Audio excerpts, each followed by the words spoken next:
Today on RoxomTV News, Washington confirms seized Bitcoin stays on the government's balance sheet as questions swirl over who really controls the strategic Bitcoin reserve.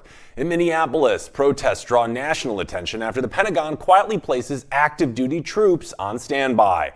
And President Donald Trump's renewed push on Greenland collides with tariffs, markets, and Europe's patience. We've got the details starting right now on today's show. Let's get into it.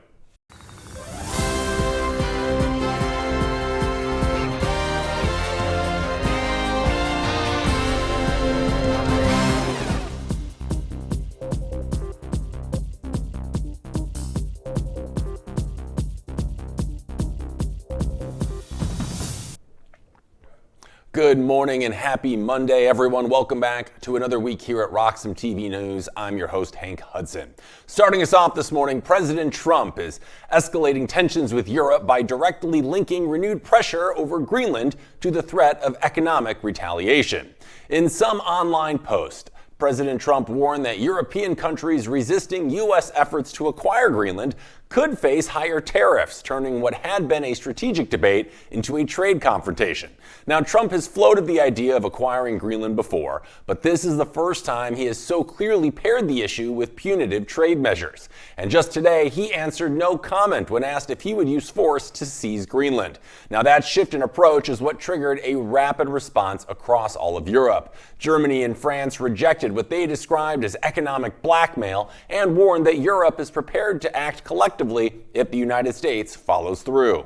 Now, inside the European Union, officials are now weighing retaliatory tariffs on roughly 93 billion euro, or about $100 billion worth of U.S. imports, and openly discussing whether to activate the bloc's never-used anti-coercion instrument. The tool was created specifically to counter economic pressure from foreign governments. Denmark has reiterated that Greenland is not for sale, while officials in Brussels have warned that tying territorial claims to tariffs risks undermining the rules-based trade system that has long defined European Union and U.S. relations. Now, the fallout is already bleeding into markets and trade policy discussions, reviving fears of a broader transatlantic trade conflict at a time when relations were already strained by disputes over industrial subsidies, defense spending, and China policy. Behind the scenes, diplomats say the deeper concern is not Greenland itself, but precedent. By linking security questions, territorial pressure, and trade retaliation, Trump is testing how far economic leverage can be pushed in disputes that have been traditionally managed through diplomacy. For Europe, the response is as much about drawing a line now as it is about the island at the center of the very dispute. Now, Europe's most serious warning centers on the anti-coercion instrument, again known as the ACI. Approved in 2023 but never used, the framework gives the European Union powers that go well beyond traditional retaliatory tariffs. Now, if it were invoked, Brussels could restrict U.S. access to public procurement, curb American investment in the EU, limit services trade, and impose targeted import or export controls. French officials have been the most vocal, arguing that if escalation comes, Europe must be willing to target U.S. services, not just goods. Now, that would mark a significant step given America's large surplus in technology, finance, and digital platforms operating in Europe. Now, Germany itself has echoed concerns that economic coercion cannot be allowed to become a routine diplomatic tool, especially among NATO allies. Still, the process is deliberately slow. The European Commission would first need to determine that coercion exists, then secure backing from a qualified majority of member states. That makes immediate deployment unlikely. But analysts say that public discussion alone sends a clear message. Europe is framing the Greenland standoff as a broader test of economic sovereignty, not a narrow bilateral dispute. Even as Europe presents a unified front publicly, differences are emerging behind the scenes. German Chancellor Friedrich Merz has urged caution, pressing French President Emmanuel Macron to slow calls for immediate escalation. Now, Macron has argued that Trump's tariffs threats amount to economic coercion and should be met firmly. Merz, however, has taken a more measured view, warning that Germany's export-heavy economy would be particularly exposed to retaliation and that rapid escalation could trigger a damaging trade spiral. Speaking in Berlin, Merz acknowledged that France and Germany are affected to a different extent by U.S. tariffs, a notably candid admission of diverging national interests. While the European Union has approved a €93 billion retaliation package and discussed the anti-coercion instrument, Germany is pushing to delay any activation until after a special European Union summit, hoping that diplomacy can still diffuse the situation. For diplomats and markets, the divide is a reminder that Europe's most powerful tools exist, but they are not automatic. Now, across the channel, the United Kingdom has taken a more restrained approach.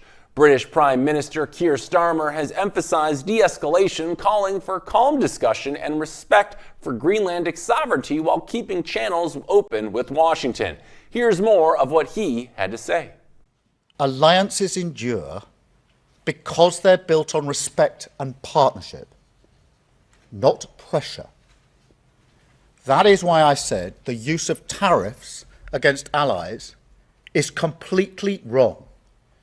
It is not the right way to resolve differences within an alliance. Nor is it helpful to frame efforts to strengthen Greenland's security as a justification for economic pressure. And so any decision about the future status of Greenland belongs to the people of Greenland and the Kingdom of Denmark alone. That right is fundamental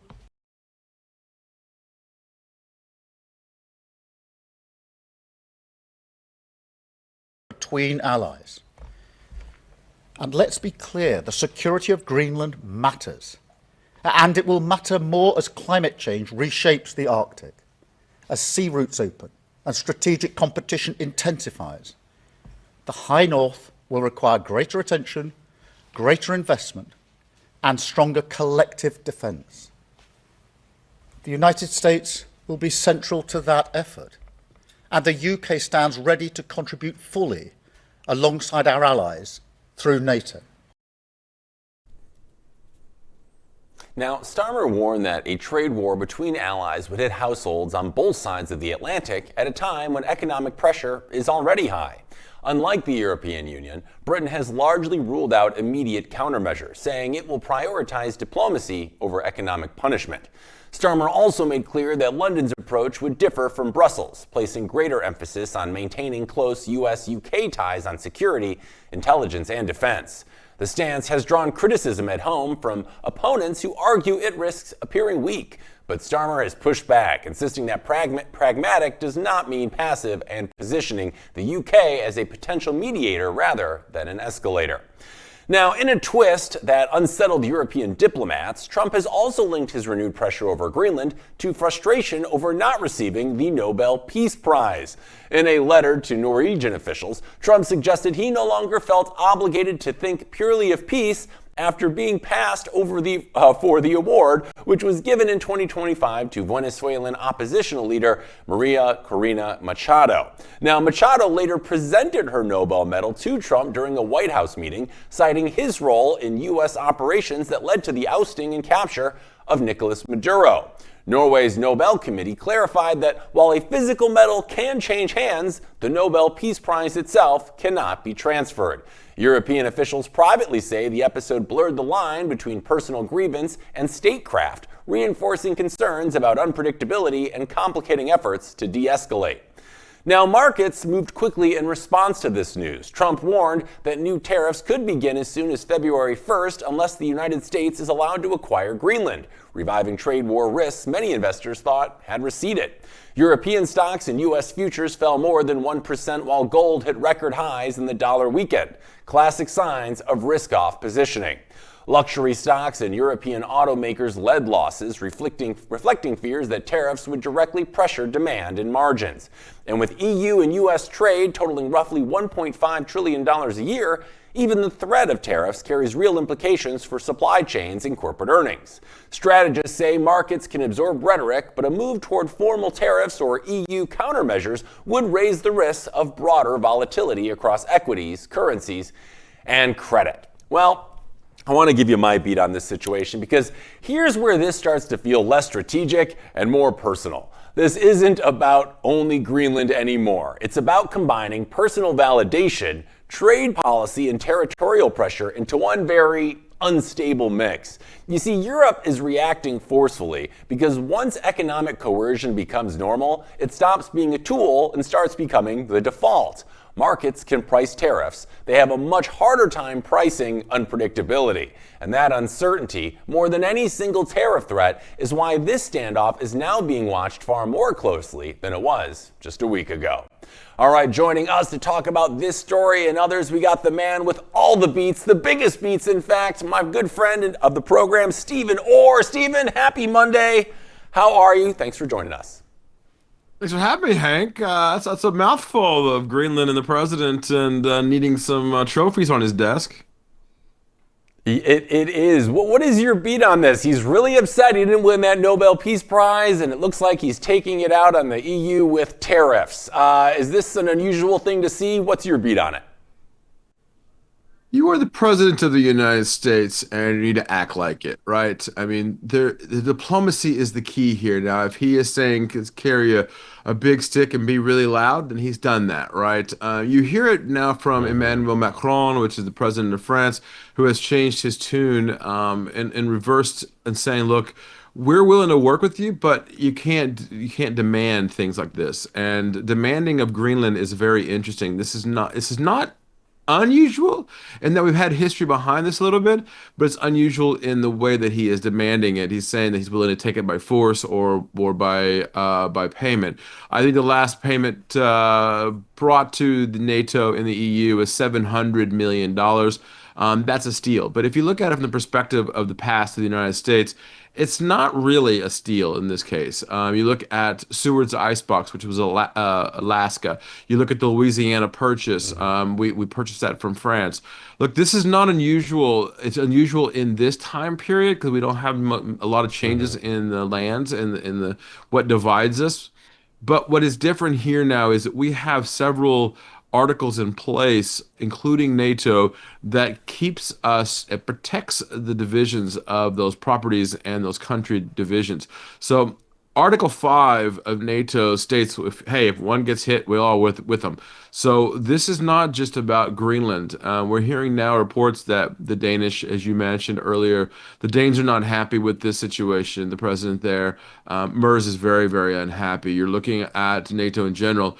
This is the beginning of Davos, and this week, a World Economic Forum obviously is going on, and I'm interested in hearing what the president has to say and whether or not the European leaders actually begin to listen to as well. What's interesting in this situation here is that what his concern is when it went into Venezuela was about drugs. It didn't become that, right? It became something completely different, oil. When we're going into Greenland, what is it? The protection and defense of China? You now heard the premier now and Xi Jinping's right-hand person now saying, stop saying that the reason you're going after Greenland around the globe, on the other side of the globe, is because of China. Stop blaming us. So now you're alienating the world against us, and isolationism has never worked in this country, and it has never worked in the 20s. It didn't work in the 40s, and it obviously created a world war, obviously when it was split up. So this is not a good road that we're going down, a path that we're going down. So no, I don't think so. Now, meeting these threats, now you're saying the reason that is because of the Nobel Peace Prize. Mr. President, I have several awards behind me. You're willing to, I can give you any of those. I probably even got a Boy Scout award if you like. I'm happy to give that to you as well if it stops World War. This is asinine. This is the President of the United States. Start acting like it. Yeah, no, this is scary to me. And, obviously legacy matters, but part of me can't help but feel like everything Trump does is tied to his own self-serving legacy and what he wants to leave. When he leaves the world, he wants to know that he did all of these things, but it's not always at the betterment of the United States. Have we ever seen this type of thing from a president of the United States before, Big B? Because this just seems self-serving to me, and it doesn't always feel like it's the best interest of the American people in mind. I don't know any other way to say it. As a former employee of the White House and a former employee of the State Department, I can tell you that the byline is very simple. Every president in the second term is doing one thing. They're usually traveling for diplomacy. They're usually doing the travel thing where they're trying to create their legacy. Every single person that ever ran for the White House runs on one reason, for legacy. They want to be known for the rest of the past their lifetime. I don't think the president wants to be Yeah. known for this legacy, right? This is not a good legacy to lead. What I am seeing though, and he's done some really good things. I mean, the crypto world has moved forward. Diplomacy Yeah. around the world has started to erode, but he has put us in place in North Korea, in places that we never thought we could have dialogue with places. He has done that, and that bully pulpit of the White House he is using. But he's overstretched his demands, and I think now he's starting to feel a little bit of pressure. It's very hard to alienate your longest allies and do it in less than a few months. It's very hard, and he's done it in less than weeks now, not months anymore. When I hear Republicans now and even my own friends saying, "Well, I'm not a Trump supporter anymore." Well, you kind of were when you voted for him. You kind of were when you Yeah. thought, okay, this is what I wanted. Democrats are now going, well, this isn't what I wanted with Kamala Harris. This isn't a political issue. I think people don't realize this. When you alienate the world, this is no longer a Democrat or Republican issue. This is alienating our country as a whole, as America. We were founded and built on one thing, on immigration. This whole country was built on immigration. We allow people to come in. Now, we don't allow them to come in for other reasons, and meaning like violence. So we want to get rid of that, right? But when you change the very core of America and who we are, then you're changing the very thought process of people around the world, how they look at us. And right now, I can tell you that the popularity of the United States is probably at almost an all-time low. And you look at this, you would think that the legacy the president would want was unity. When we look at President Nixon, we look at two things that he did very good. We almost always go, ooh, Watergate, Watergate, Watergate. But he opened up trade to China. And he also started the EPA. Two things, clean air and clean water. The two things we actually lean on today now, as if it's something we deserve. And trade with China is something that we absolutely live on every day. And yet the guy almost went to prison, and he was pardoned. When you look at Ford after that was a bumbling idiot. I can go through all the presidents; they all have their positives and their negatives, right? Clinton definitely has his negatives. Yeah. He had some positives with the economy. Bush had some positives with Gulf War. You look at Reagan, I mean, the economy. But when you look at this president, the economy isn't booming. I'm sorry what he says. It's not booming. Unemployment is now pushing back up to levels that we haven't seen since COVID. The bond market is telling you exactly those things. And when we go into fighting, we're now fighting not of one theater war, two theater war, we're now in the four theaters. Venezuela, and we've moved. And when I call it, most of us in the diplomacy area call it Fifth Fleet diplomacy. That is where the Fifth Fleet is. That's diplomacy. And now we've moved the Abraham Lincoln. We've moved the Reagan. A lot of our bigger ships are now in the Middle East. So we are planning on attacking Iran. We are looking at NATO. We are looking at the Arctic. And when now that we're seeing that some of these presidents and prime ministers and premiers of these foreign countries in Europe are now calling for a NATO Arctic. So that NATO Arctic mission could be a good spell. I think it's not, I think it's imperative to understand that the country of Greenland is not large. It's only like 30 to 50,000 people. It's not a large place. We already Yeah. have a military presence in Greenland. I've been told Yeah. lately that this is not about owning a country. This is about other things like where we can put our machines, our computers, our servers for AI and for excuse me, quantum computing. So when we look at what other things are, I'm not looking at just Venezuela as, oh, it's about drugs. It's other things. Let's look under the hood a bit and see exactly why he wants to be there. There are maybe things that we don't know as citizens, so we need to understand that. But look, the support of the president of the United States is eroding, not only around the world, but around in this country too as well. And he knows that. He knows that the elections, I think Kalshi and Polymarket now have it as an 80% chance the Democrats will win the House back. That makes him a lame duck president. So legacy is definitely on the forefront of his tongue. And when you're a president in your second term, you only think about legacy. So yes, I think legacy is an issue, but I'm not sure he's living a good one.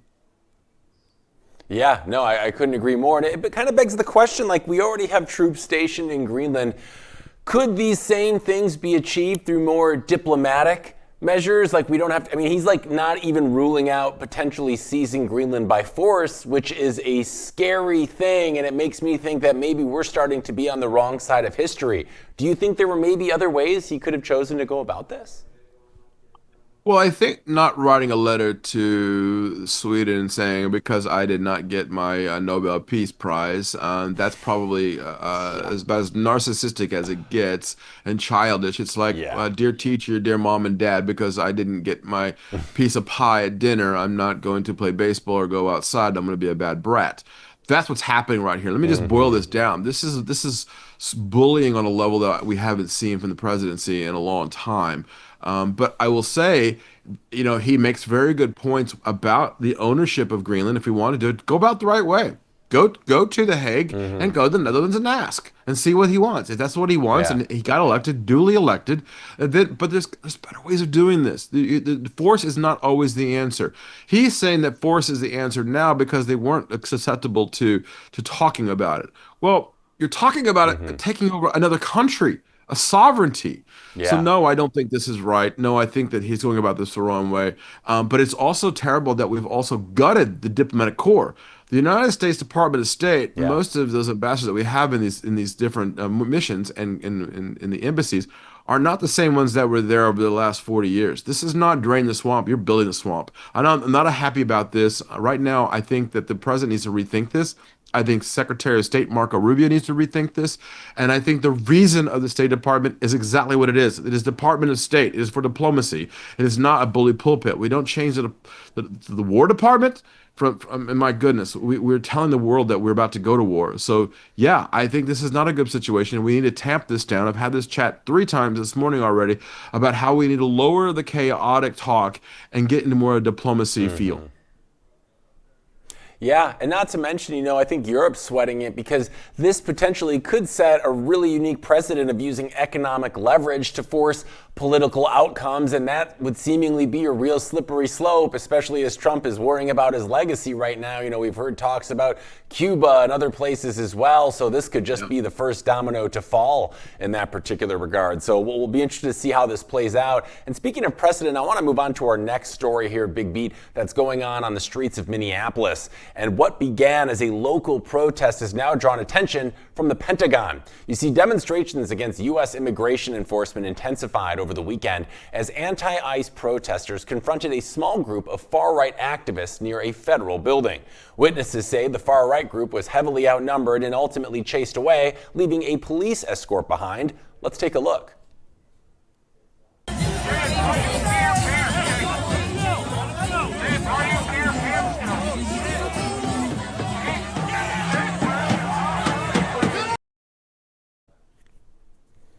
Now, I believe that actual video was of a YouTuber or conservative personality, Jake Lang, who was there when he said he was going to burn a Quran outside a federal building, and you saw the response he got. Now, law enforcement moved in quickly to keep the clashes from spreading, but as protests continued, 2 U.S. officials told Reuters that the Pentagon has placed about 1,500 soldiers in Alaska on prepare to deploy status in case violence escalates further. The troops specialize in cold weather operations and could be sent to Minnesota if conditions worsen, though officials stress no financial decision has been made as of yet. For now, the National Guard remains the first line of response. President Trump has repeatedly raised the possibility of invoking the Insurrection Act, an 1807 law that allows presidents to deploy active duty troops domestically. Trump argues that Democratic-led cities have failed to contain unrest linked to immigration enforcement. Minnesota Governor Tim Walz pushed back, saying the state has already mobilized its National Guard to support law enforcement while protecting peaceful protest. Minneapolis Mayor Jacob Frey called the prospect of active duty soldiers a shocking step, saying the city does not need a military response to manage demonstrations.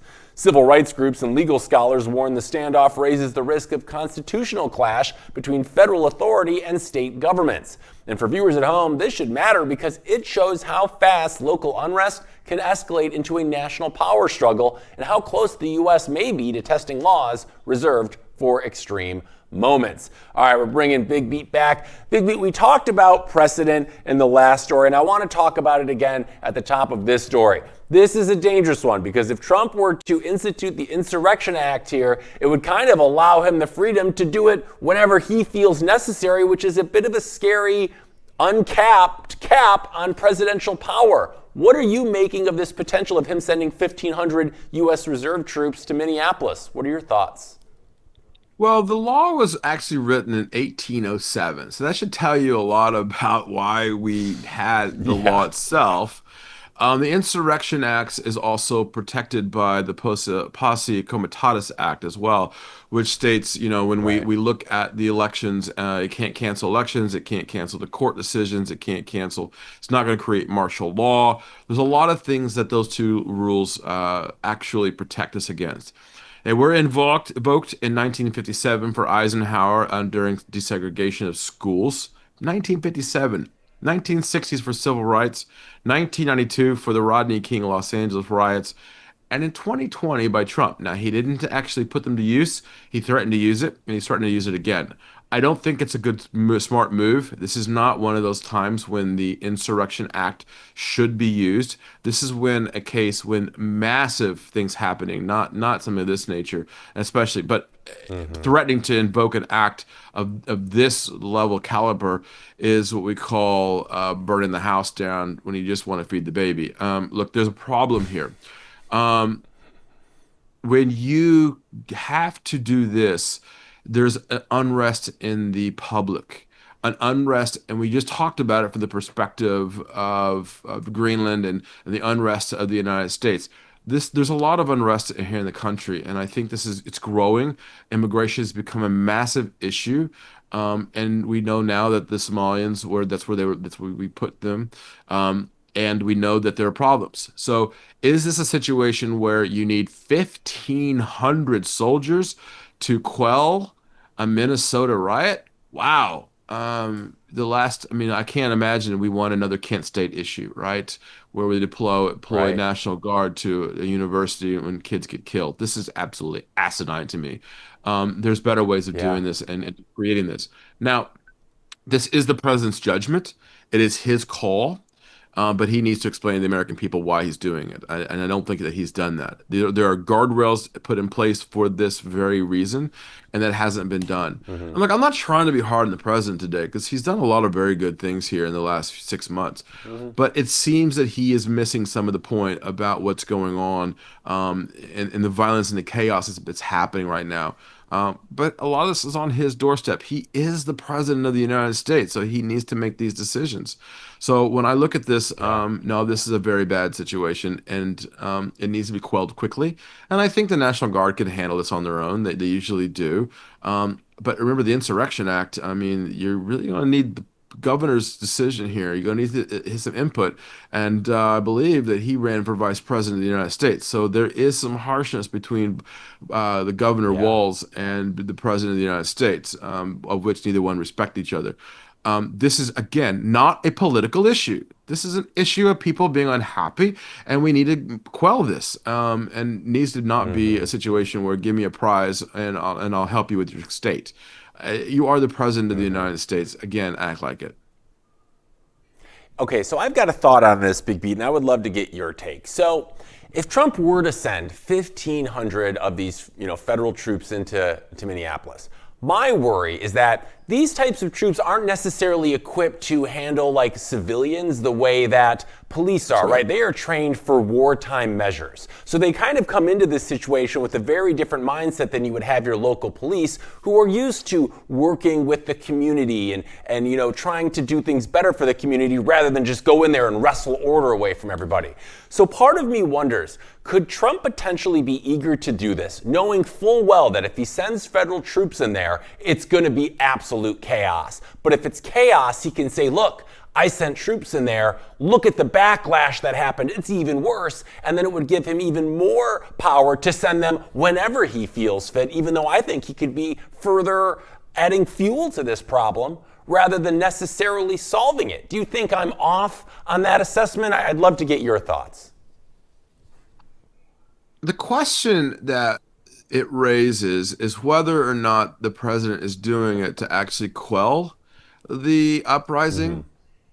But to me, the question is why the uprising? What are they arguing about? What are they unhappy about? In Rodney King, they felt like that there was injustice being done, a racial situation there. You know, even though Rodney King wasn't the best person, Los Angeles burnt to the ground, right? And it's Yeah. not that was a good reason to save Los Angeles. The Insurrection Act, 1,500 active duty military are born and bred for one thing, to kill and to win. There Yeah. is no other reason. Hoorah! If you're in the Marines, right? This Yeah. is not a situation where you're out to kill and maim your own fellow Americans. This is a problem. And look, you're right. National Guard that are from the area, the community, they are trained by the military. They should be the ones handling this. The governor was duly elected to handle situations like this. If he did not call the president for help, of which the Insurrection Act is actually based on, then he should not be interacting with it in a way that's I'm going to overtake the state. That is not insurrection. That's insubordination. So when I look at this question mark, what is it that he's trying to accomplish? And I don't understand, to be honest with you.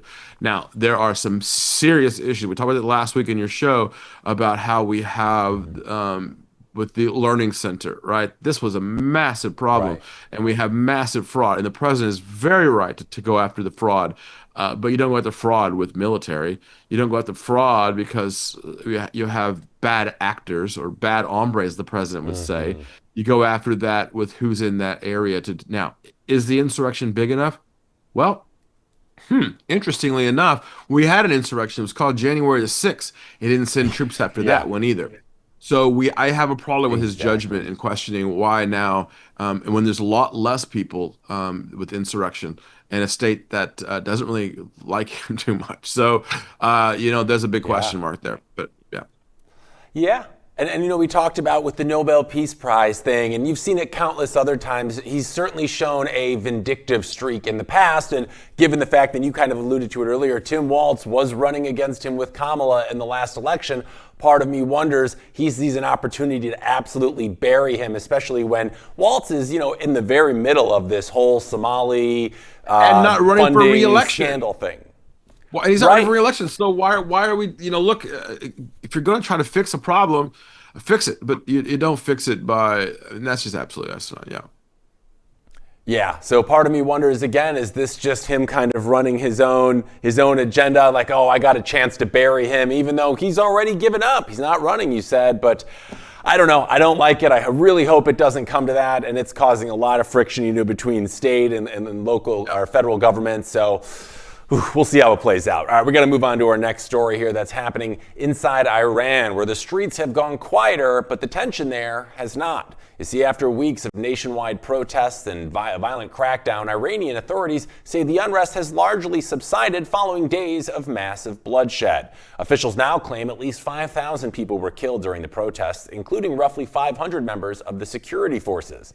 Now, while demonstrations have faded, the political and security fallout continues to deepen. Iran's leadership has adopted increasingly severe rhetoric, warning that any attack on the supreme leader would be treated as a declaration of war. Those warnings come as U.S. President Donald Trump has repeatedly threatened strong action against Iran, fueling fears inside the country of possible foreign intervention. At the same time, signs of strain are emerging within Iran's system of control. State television was briefly hacked over the weekend, broadcasting speeches by Trump and exiled opposition figure Reza Pahlavi calling for a revolt. A senior Iranian lawmaker said authorities may consider lifting the nationwide internet blackout in the coming days, suggesting officials are testing whether control can be maintained without a total communications shutdown. Internet monitoring groups report connectivity remains at roughly 2% of normal levels, with limited and heavily filtered access allowed through what they describe as a filter net. Human rights organizations say repression is continuing behind the scenes, with allegations of abuse and sexual assault of detainees, including a teenage protester. Iranian officials deny targeting peaceful demonstrators, insisting security forces were responding to armed violence encouraged by foreign enemies. Economically, markets have drawn a grim conclusion. Oil prices have steadied as fears of an immediate U.S. strike faded following the crackdown, easing concerns about supply disruptions from one of the world's major producers. Analysts say markets are effectively betting that the regime, for now, has retained control through force rather than reform. For audiences at home, this matters because Iran may appear calmer on the surface, but the scale of the violence, the information warfare, and the tentative talk of concessions all point to a system under deep and unresolved strain. We're bringing Big Beat back. Big Beat, what are your initial thoughts on what is happening in Iran right now? What do you make of it? You know, I worked in the State Department, I worked in the Iran-Iraq desk, and I can tell you that there's a couple of things that I'm concerned about. The religious aspects of Iran has really ratcheted up the talk, and the political violence has really ratcheted up. And the president's made a very decision, I think a very clear one, telling the Ayatollah, if you kill protesters, I'm coming. That is presidential talk. That is what the president should be doing. And where tyranny is anywhere, tyranny is everywhere, as on Dr. King Day, right? Let's talk about that. When you talk about diplomacy, sometimes you have to carry that big stick, and we call it Fifth Fleet diplomacy, and the Fifth Fleet is on the way. That's the US's Abraham Lincoln, Arleigh Burke class destroyers are on the way. Those are big deals. The Strait of Hormuz is a main port, and the Persian Gulf has always been a concern. The Middle East has been in fighting for 3,000 years. I mean, it's been going on forever, and it's been religious. The problem now that we see is that the people on the inside are tired of it. They are rising up, and they are tired of it. They are burning their hijabs. They are looking to the West, and because of that, we noticed that Iran actually turned off the internet, not for one day, but it's still off. So they do not want to raise the tensions. And when you see the Ayatollah telling that the tensions are being raised because Trump, I don't think that's the case. I think it's happening because of the religious speak that we're seeing out of the Ayatollah's mouth. And he has really said, and if it was up to him, he would have killed those protesters. And we're still seeing thousands that are dead so far over there. I think the last number is around 2,000. That's unbelievable. Protesting. Could you imagine if that happened in this country? There would be absolute chaos in this country. It's like 9/11. Yeah, it's like 9/11 death counts from their own citizens. It's insane. And as you mentioned, it is changing. It seems like some of the violence has quelled a little bit. But recently we've seen state television hacked and signs of the internet blackout may be easing up a little bit. So my question to you, Stephen, is what do those moves suggest to you about how confident the leadership really feels about maintaining control going forward? The leadership in Iran is out. They will be out within probably weeks or a month. And the president is making the right decision. He has speak softly, carry a big stick, bring in those ships, put them right off the coast. And if the Ayatollah does not back down, and I would ask him to step down, and he will not do it. He will not do it based on what I say, but he will do it based on, hey, I got 3 ships off my coast. Maybe I should kind of leave. Then I think that in and of itself will speak volumes. If it doesn't, the ships that are coming, Ayatollah, are not ones you want to mess around with. And I'll tell you this: you hear it from Marco Rubio, the Secretary of State, says you do not want to mess around with President Trump. I may not agree with him on the way that he's handling domestic issues. I don't think a lot of people are. I think, in fact, his approval rating of the domestic issues are right around 20%. But his issue with handling this one is very high, and I agree with him on this one. Handling the NATO and Greenland, very, very low. But this is what makes a president. This is what separates this one from the last one and the last one before that one. It's the decisions that he makes. If this one abates on its own, if Iran gets back to normal, if we, and I say normal, I mean, my goodness, you would not believe what normality would be in Iran, but it would be great to see democracy hit and elected officials actually reigning in Iran. I think what you'll see is the rest of the Middle East pointing to this and going, if it can happen here, it can happen everywhere. And I think that's what the president's saying is, look, we can create a very safe and peaceful Iran We're working on a safe and peaceful Venezuela. We'll see how it works out. But if this is what we're doing, if this is our new job as the United States to go back to being police of the world, then okay. Because it does seem that Iran has not been able to do that. And Iran has irritated and agitated Saudi Arabia, Oman, Qatar. Some of the countries that normally you would see siding with Muslim countries are not siding with them. Syria had been siding with them, have backed off. Libya has backed off siding with them. They are becoming isolationists. You see what happens when your country becomes isolationist? This is what happens. So we want to see a world that works together and in tandem and not isolationism. And that's what happens in bullying. When you become the isolationist country, Iran, Iraq, these countries will now could be taken over by religious zealots. And that's what happened in Iraq, and it's what happened in Iran. So I'm looking forward to seeing what happens when the US's Abraham Strike Force is sitting off the coast and that Fifth Fleet diplomacy is put into full gear. Yeah. Now, this is one of those situations where I think Trump's bully ball can be very effective. You know, I got to say, as opposed to like Biden, he does project a lot more strength on the international level than we had seen before. But with that being said, as a president, you got to be able to shift gears a little bit, and how you treat, countries like Iran should be different than how you're treating what were supposed to be our allies, and frankly, people within your own government and your own country. So it'd be, like you've said, he's done some good things, but oftentimes those get overlooked by the way he chooses to handle other things. He's using our military like it's a game of Risk. He's using our military like it's a game of Risk. This is not how it's used. It is used to protect the country. It is used in defense of the country. It's Department of Defense, not Department of War. I'm sorry. This is not the way it's supposed to be. When you change the name of the Department of Defense to Department of War, you're televising to the world exactly what it is that you're looking to do. War. And we do not need war. War does not work. It has never worked. And you know what? When people say this, we won back-to-back wars, I've seen this a few times. We've had some problems. It's called Vietnam. It's called Korea. It's called Crimea. We have not been the best at what we do yet. We are the best and the strongest and the mightiest military in the world. But you can't thin them out. We can't continue to fight by drones, because guess what? Russia has drones too. China has drones too. So at some point, we need to understand, yes, we have a very effective and the strongest military on the planet. Even China, we have a stronger military than China.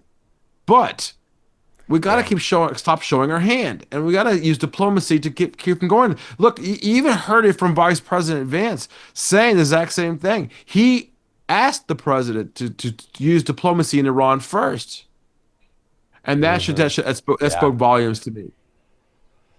Yeah, and threatening, essentially threatening your own people or different parts of your own government with federal troops sounds like something of more of an authoritarian regime that I would expect out of an Iran or something, not here in the United States. So I'd like to see him clean that up for the betterment of everybody, but we'll see how it plays out. All right, we're going to move on to our next story here, Stephen. As southern Spain woke up to devastation today near the town of Adumes in the Cordoba province, where two high-speed trains collided on a busy stretch of rail. At least 39 people were killed and more than 120 others were injured, making this one of Spain's deadliest rail disasters in decades. Authorities say roughly 400 passengers were believed to have been on board at the time of the crash, and rescue teams spent hours working through twisted metal and crushed carriages, while officials warn the death toll could still rise. Spain has declared 3 days of national mourning as the country tries to process what happened. Then, later this afternoon, investigators revealed a new and critical detail. Spain's Trains Drivers Union confirmed it had raised safety concerns about this exact stretch of track months before the collision. According to a letter sent last August to the ADIF, Spain's state-owned rail infrastructure administrator, the union warned of potholes in the track and imbalances in the overhead power lines. The union said those defects were already causing frequent breakdowns and damage to trains operating along that route. Now, investigators have identified a broken rail joint known as a flash plate at the crash site. Sources briefed on the initial probe say the fault likely existed for some time and may have widened as trains repeatedly passed over it. So far, ADIF has not publicly responded to requests for comment. And Spain's rail operator Renfe said human error has been practically ruled out, pointing out instead toward possible infrastructure or rolling stock failures. Transport Minister Oscar Puente urged caution, asking the public to avoid speculation while Spain's Railway Accident Investigation Committee continues its work. Officials say determining the full cause would take weeks, and Prime Minister Pedro Sanchez promised a thorough and absolutely transparent investigation and pledged long-term support for victims and their families. That promise comes as scrutiny intensifies over whether earlier safety warnings were properly addressed. For viewers at home, this story matters because it shows how unresolved infrastructure issues can quietly compound over time, and how small failures left uncorrected can quickly turn routine travel into a national tragedy. Stephen, what are your first thoughts on this tragedy coming out of Spain? Yeah, my first thoughts are I love Spain. It's a great country, and my parents and I have both all been to Cordoba. It's a beautiful city, and I hate to say just hearts and thoughts and prayers, but it's true. My thoughts are with them, and it is a terrible tragedy. And this is exactly what happens when governments deregulate. When you don't listen to those inspectors, things like this happen. I mean, there are over 400 people on this train. 39 already dead and hundreds more have been injured. I mean, this is something Spain is not used to this. They are one of the biggest high rails trains in Europe at all. I mean, you're talking about trains around the world. Spain is covered in these train tracks and the high-speed rail because of the size of the country. And I don't want to see this being a deterrent for people saying I don't want to ride on the train because of this wreck here. It is time that regulators step in, and the deregulation that has happened in Spain needs to be stopped. You need to go check those rails. You need to go check those trains out. I can't believe it's happened in that country. But things happen. I mean, I get it. But if you look at a country like Japan, oh my goodness gracious, the rails are much faster. There's a lot more trains, and they move a lot on time. They're never on off time. If you've ever been to Tokyo, my goodness, you can set your clock by the train. In the United States, if you set your clock by the train, you're going to be late to whatever you're going to. So when I look at Spain in general about this, they need to get back on track and get literally these things fixed, because this is asinine. This should not have happened. We're talking decades and decades and decades. This is one of the worst in Spain's history. So, my goodness. Yeah. But the transportation secretary he called this crash strange, because it happened on a straight stretch. So why did it happen here? First of all, the transportation secretary should almost immediately resign here and step down. This happened on his watch. Does not matter if it's his fault or not. He needs to step down.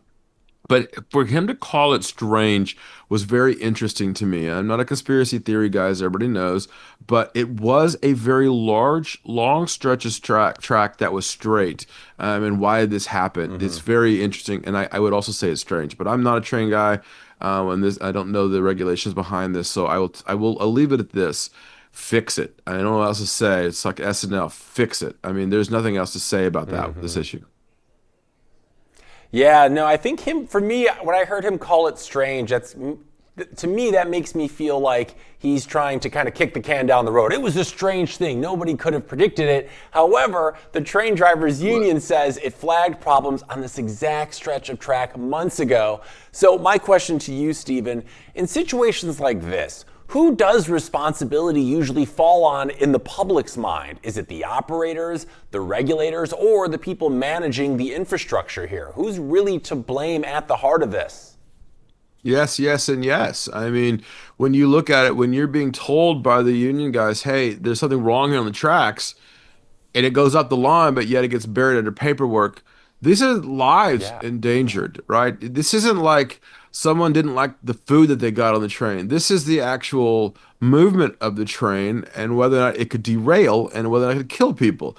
And when you hear that from the engineers that are on the ground and you don't do anything about it, then but the engineers should have yelled louder and louder and louder to the point where they were sitting on the Capitol steps until they were actually talking to the people that make the decisions. And that was that. So it's a little bit of everybody's default here. I will tell you that ultimately it is a sad situation, and this should not have happened.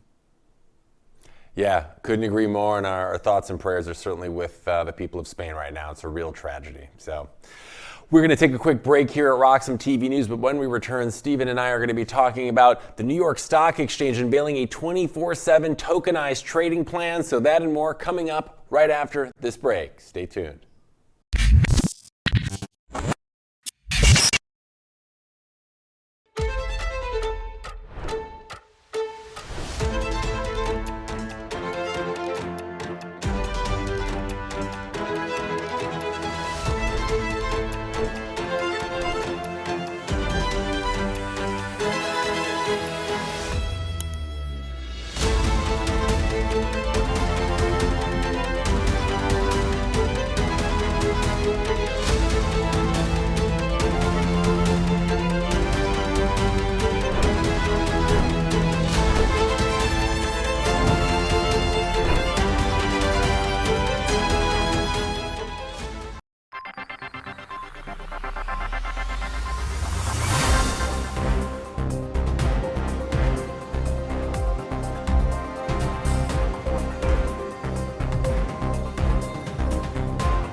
Welcome back to Roxom TV News. Currently, the Bitcoin price is sitting around $92,000 this morning, and that brings us to our top Bitcoin story of the hour, which comes from Wall Street, where the New York Stock Exchange has announced plans to develop a digital platform that would support 24/7 trading of tokenized U.S. stocks and ETFs pending regulatory approval.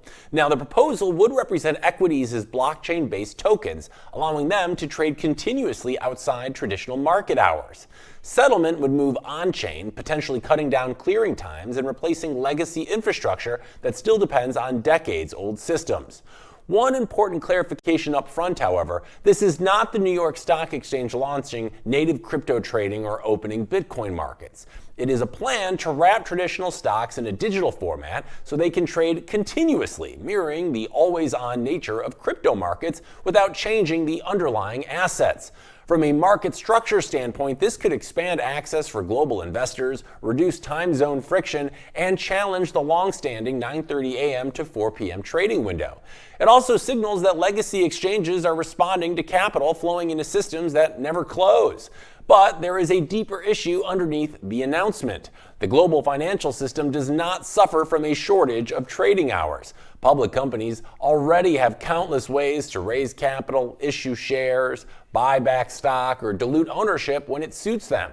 Tokenization may improve efficiency and accessibility, but it does not fix the monetary system that those assets depend on.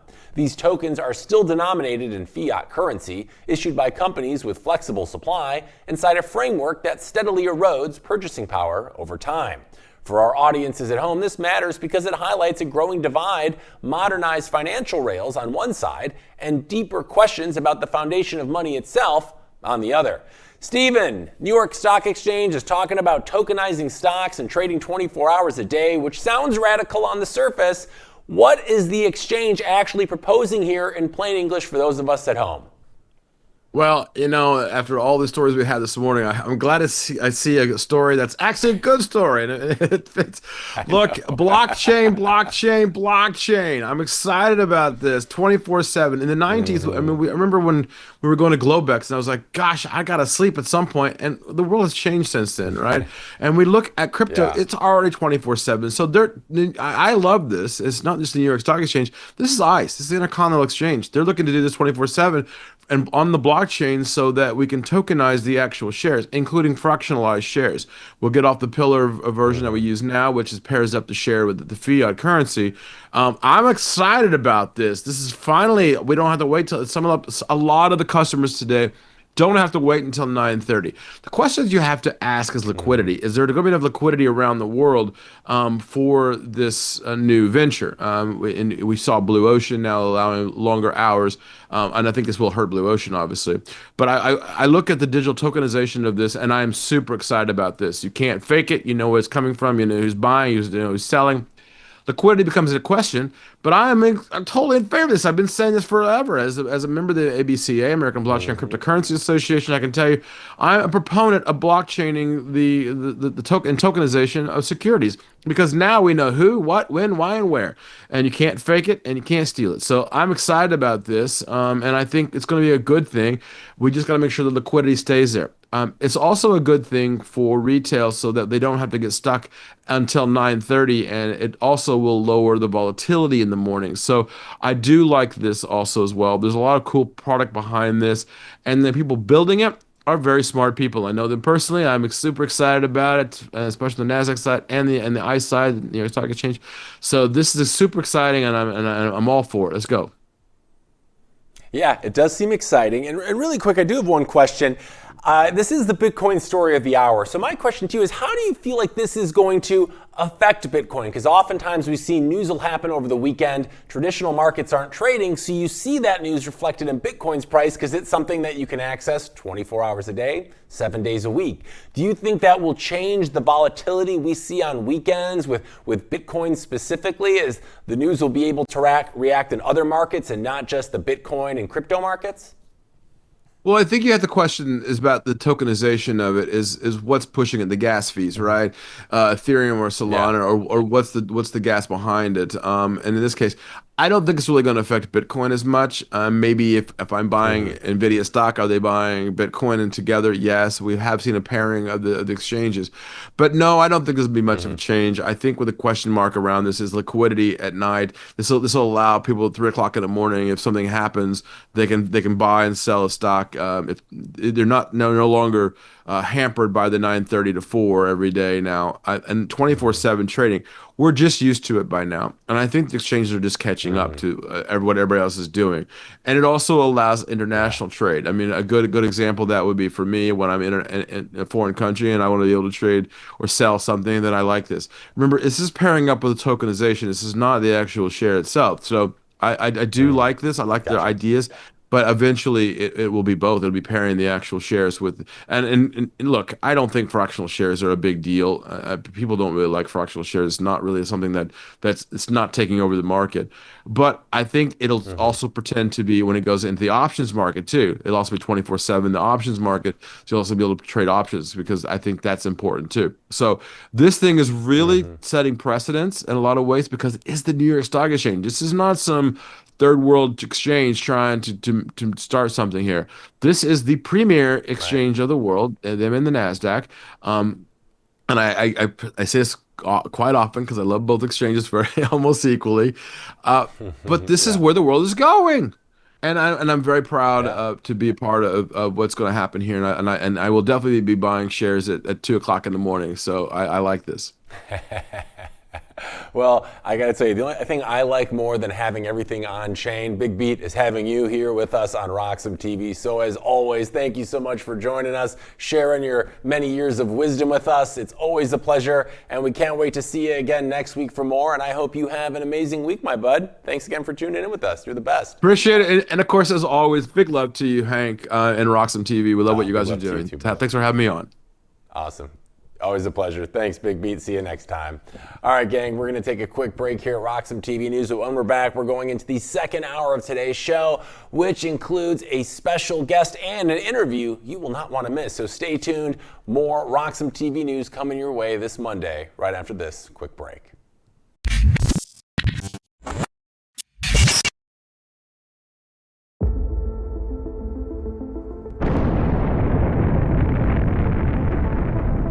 In a world far away. Nah, just kidding. This story begins in this world. It all started in 1460 in Antwerp, when the first commodities exchange was created, but the real transformation came in 1602, when the Amsterdam Stock Exchange was founded. Considered the oldest in the world, it was the first to trade financial assets.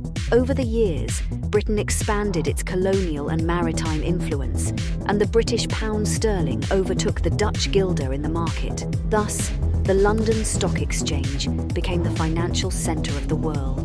The 20th century came, and the world got into some trouble.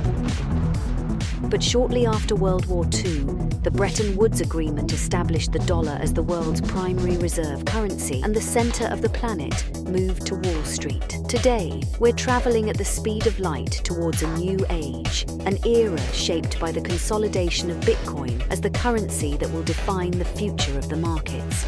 We present Roxom, a new Bitcoin-denominated market that allows trading all sorts of securities, commodities, derivatives, options, and anything you can imagine. Roxom, rock-solid markets.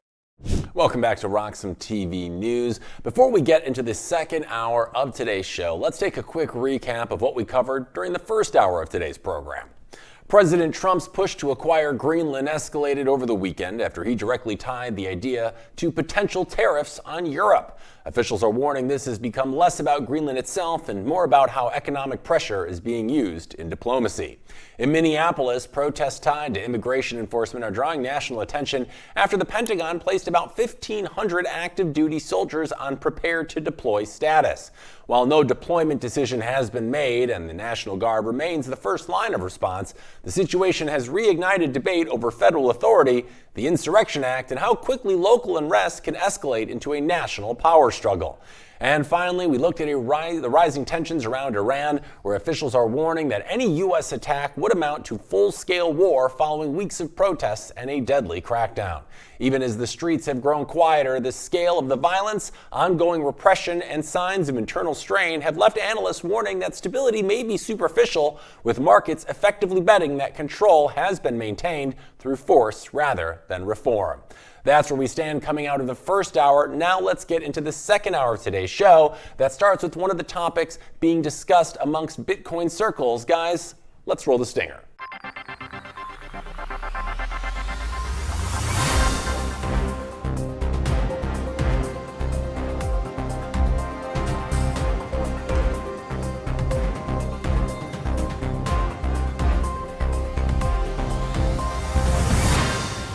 Bitcoin's price is currently sitting around that 92 to 93K mark this morning, and that brings us to our second Bitcoin story of the day. In Washington and New York, a quiet question inside the federal bureaucracy turned into a very loud concern across the Bitcoin world. The U.S. government says the Bitcoin seized from the Samurai wallet was never sold and will not be sold. Now that confirmation matters because for weeks, nobody outside the DOJ could say that with any amount of certainty.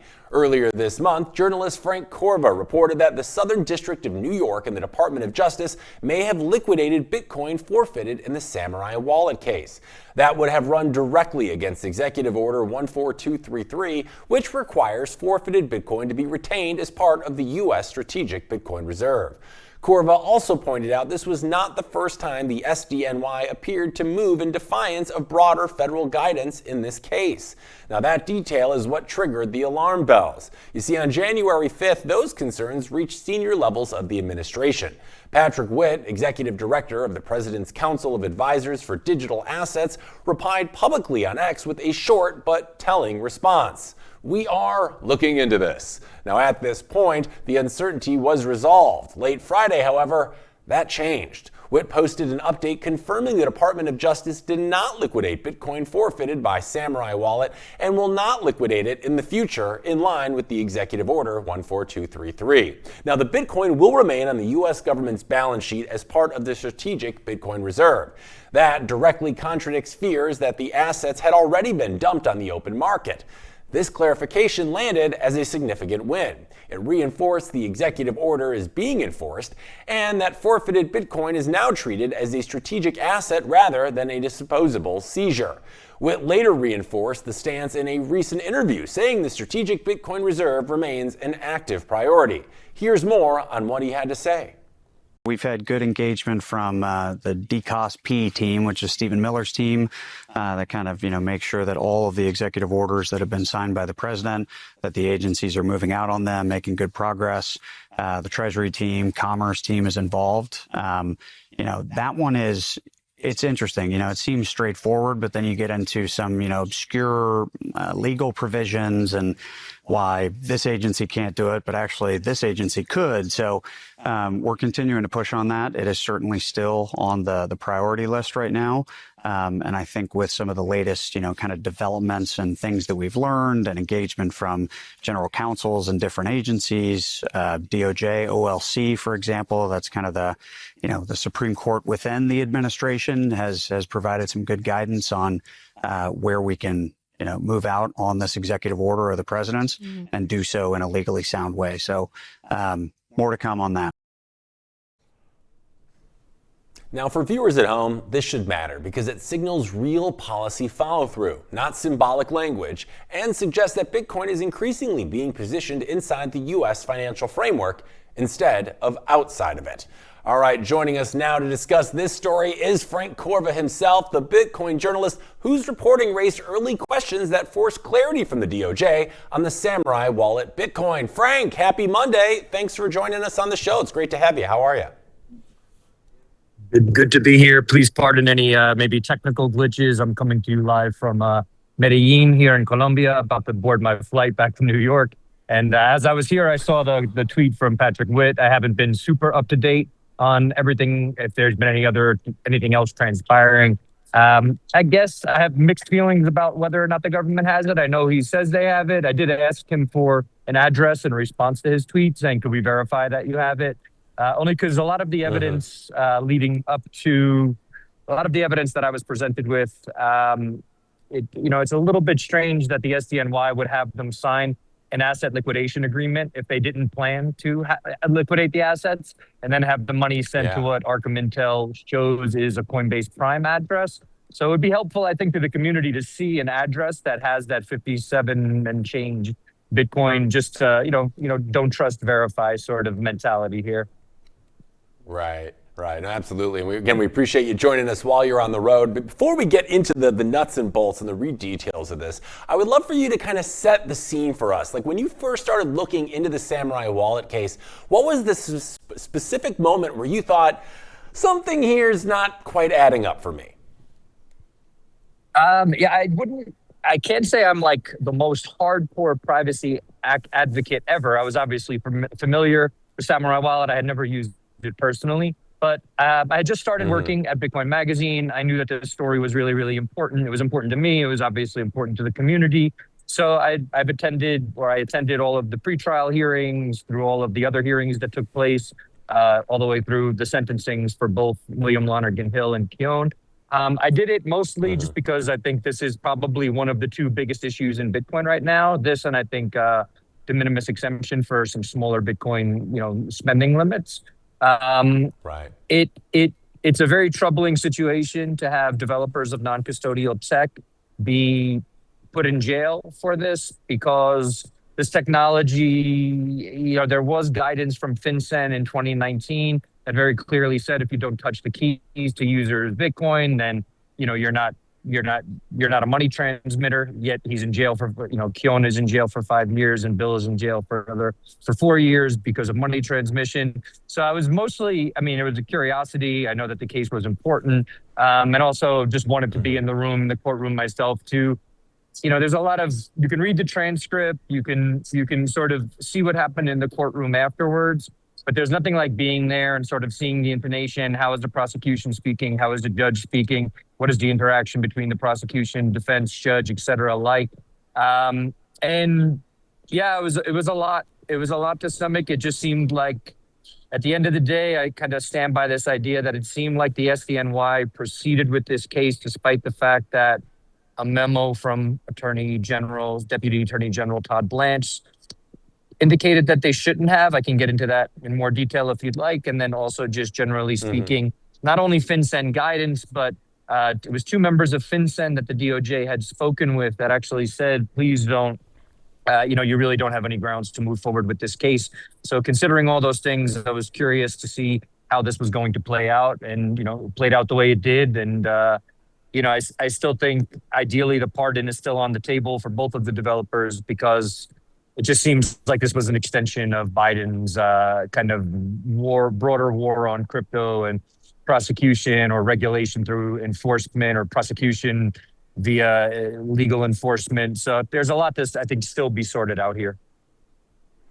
Yeah, and in your article, you pointed to, and you talked about it briefly a few minutes ago, about the asset liquidation agreement. Now, most people hadn't seen that before. So for viewers at home, why was that document such a big deal in raising concerns about whether the Bitcoin had actually been sold? Yeah, I somebody reached out to me with the document and said, this seems like it's antithetical to Executive Order. I believe it's 14233.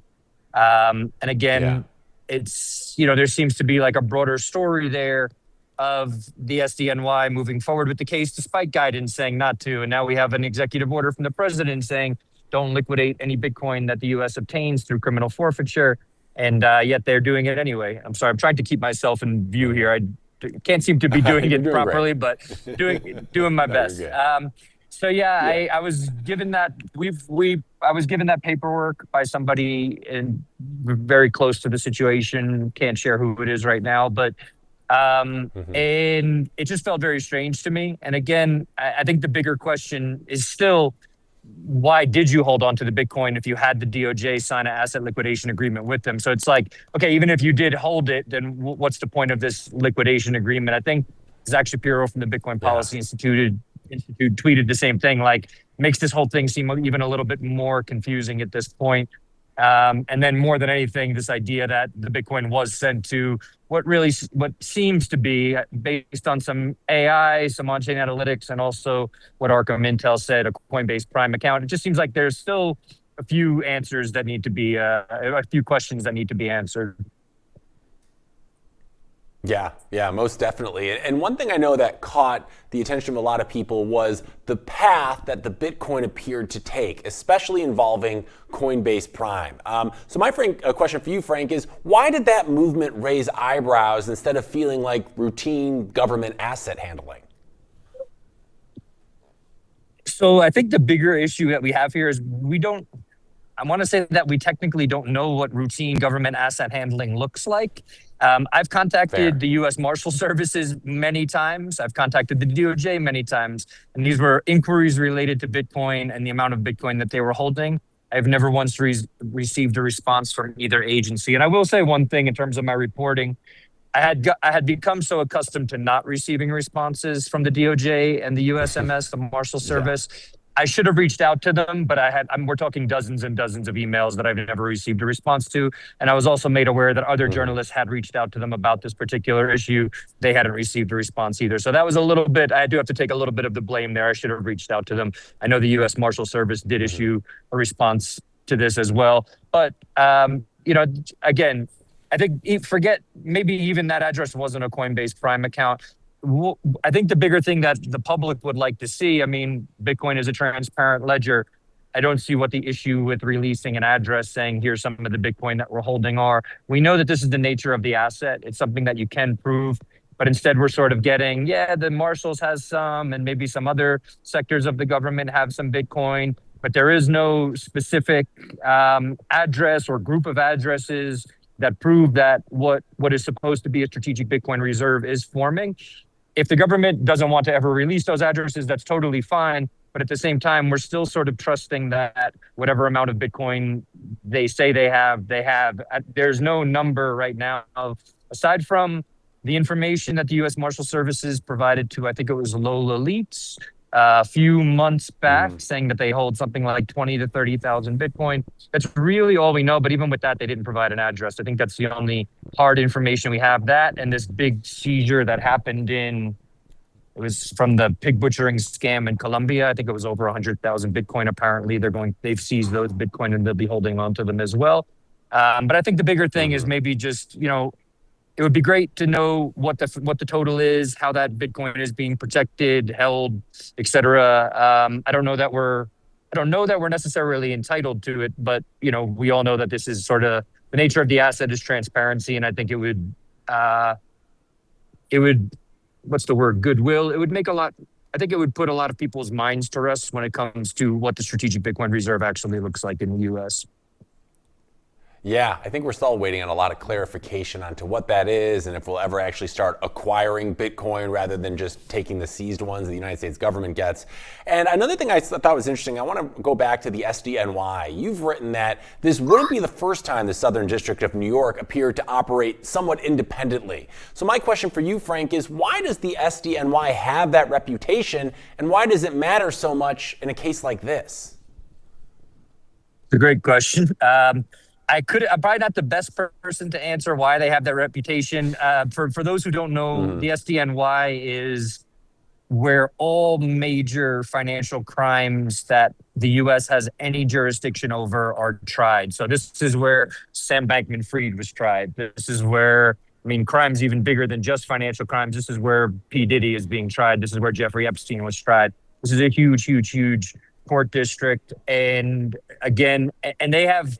It's very interesting how they can sort of wrangle cases into their control. Literally, if let's just say in the Samurai case, none of the, let's say no wallet that was ever downloaded in New York ever. I'll go back a little bit. Basically, they can wrangle control over a case or their right to try a case over nothing more than the fact that maybe certain information passed through a server that is based in New York. Now they've gained this reputation of being what people sometimes facetiously refer to as the sovereign district of New York, meaning like they're sort of, it's a federal entity, the Southern District of New York, though it's based in New York. But they've gained this reputation. I don't know why. I'm assuming maybe some of it is a bit of an act to be impartial, regardless of who the president is or whatever pressure they might be receiving from any administration. It's hard to say why. I would just imagine that these are type A personalities, lawyers, highly trained, very practiced lawyers, big reputations. I say this, I'm not trying to be mean, but probably big egos. And if they can sort of get away with being the quote unquote sovereign district of New York, it seems like they're going to, and a lot of the actions that they took in this case pointed to them, earning such a reputation. And I find that what makes this case a little unique is that the Samurai case itself began under the previous administration that took a much harder line on crypto. So, Frank, my question for you is how much do you think that earlier mindset carried over even after the policy tone in Washington ultimately shifted under this new presidency? I think the major issue was that, it's a good question. I think the major issue is that the big question that remains in the United States, I'm going to quote Peter von Valkenburg here, is we're very much on the way to becoming the crypto capital of the world as far as like securitized versions of crypto go, or even just like the industry and not being, crypto companies, Bitcoin companies not being debanked. But the bigger question remains, are we going to be the crypto capital of the world as far as P2P rights are concerned, so peer-to-peer rights? And I hope that we are going to be the crypto capital of the world as far as peer-to-peer rights. But I think that question remains the big question because, I think on a certain level, and this isn't me saying like, it's not me saying government is bad or this or that, but I would just, they're going to want control over certain things. But the point of Bitcoin is to transact peer-to-peer. And I think the thing that needs to be looked at here is like, yes, Bitcoin is like cash, and we've transacted peer-to-peer with cash in the United States since the founding of the United States. Okay, got it. But now we have this cash that can kind of magically within 2 or 3 block confirmations or over Lightning appear in the hands of a hostile nation within seconds or minutes or a half hour or something like that. So I think the laws, they're trying to sort of bend the laws, which very clearly state that you have to have control over user funds, which Samurai Wallet didn't, to protect against potentially bad actors using it. And don't get me wrong, there were some bad actors that used the funds, but the difference is that for those who aren't familiar with it, in April of 2025, Deputy Attorney General Blanche issued a memo saying we will not go after crypto platforms or wallets or even crypto mixers, this term was cited specifically in the memo, will go after the end users who use this in an improper way or an illegal way. I don't know why. I emailed the DOJ's office about every other day for 2 months after that memo was issued to get an answer to say, like, well, does that mean you're going to step in on the Samurai case and say that there's no grounds for them to try this case if we're not going after crypto mixers anymore?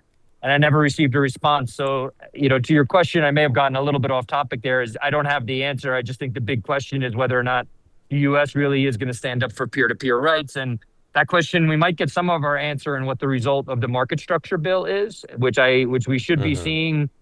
We were supposed to see potentially this past week, which we might be seeing in the coming weeks. I know there's still some back and forth over this, but ideally developers get protected and we do become the crypto capital of the world, including for peer-to-peer rights. But yeah, to your question, I actually forgot exactly what you asked. It's a difficult one to answer. Yeah, but it's this is, I think, the big thing that needs to be paid attention to right now. Yeah, I've got one more for you, Frank, and then we'll let you go because I know you're traveling and I appreciate your time this morning. A lot of people in the crypto and Bitcoin space believe the so-called war on crypto was over. Once we saw Trump get into office, it seemed like the tone was a lot different. We finally have some government tailwinds. But after your reporting on this story, do you think that confidence was maybe a little premature? I'm going to start by giving the government its due in this regard. They have, like I said, they've been much better to the crypto industry. There's been many more companies. I've spoken with many, many leaders of companies, Bitcoin crypto companies that feel much more comfortable operating in the United States right now. That's a good thing. That's a net positive, no question. Yeah. I think the bigger question now, again, is around peer-to-peer rights. Are we going to be able to not only use Bitcoin privately, but spend it without having to worry about tax exemption, claiming, our capital gains on what we've spent, or paying attention to what our cost basis was for the Bitcoin that we have and what we spend. I think that's now the big question. I think if I had to guess, I was in the White House press room talking about the de minimis exemption, and their answer seemed authentic. It does seem that President Trump is thinking about this. I would imagine it'll probably be a bargaining chip for a future bill, meaning he tried to first introduce the de minimis exemption with what was it? The One Big Beautiful bill. He said I think he went to David Bailey and said, "What do Bitcoiners want?" David said they want to spend their Bitcoin. They don't want to pay taxes on it. So he knows that that's a thing. Yeah. I would just imagine it'll probably be something that gets revisited when it needs to be revisited, as far as sort of appealing to the Bitcoin/crypto voter.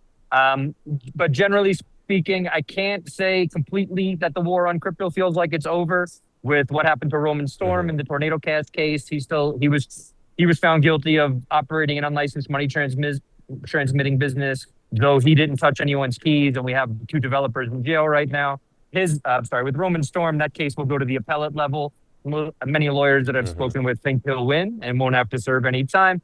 But with the 2 Samurai wallet developers in jail, it's very difficult to say that the war is over, because I think that they've wrongfully been put in jail, and ideally President Trump looks at pardons for them, but we don't just want to get into like, you get a pardon and you get a pardon. We don't want to have to do this for every person that goes to jail over creating non-custodial tech. Hopefully market structure addresses this, and that developers feel comfortable developing this sort of technology, even if they're based within the United States. Yeah, and then real quick, and I'm going to let you go, Frank. President Trump has floated the idea of pardoning one of the Samurai developers. And if that were to happen, combined with the enforcing of the executive order, what kind of message do you think that would send to developers building non-custodial tools in the space?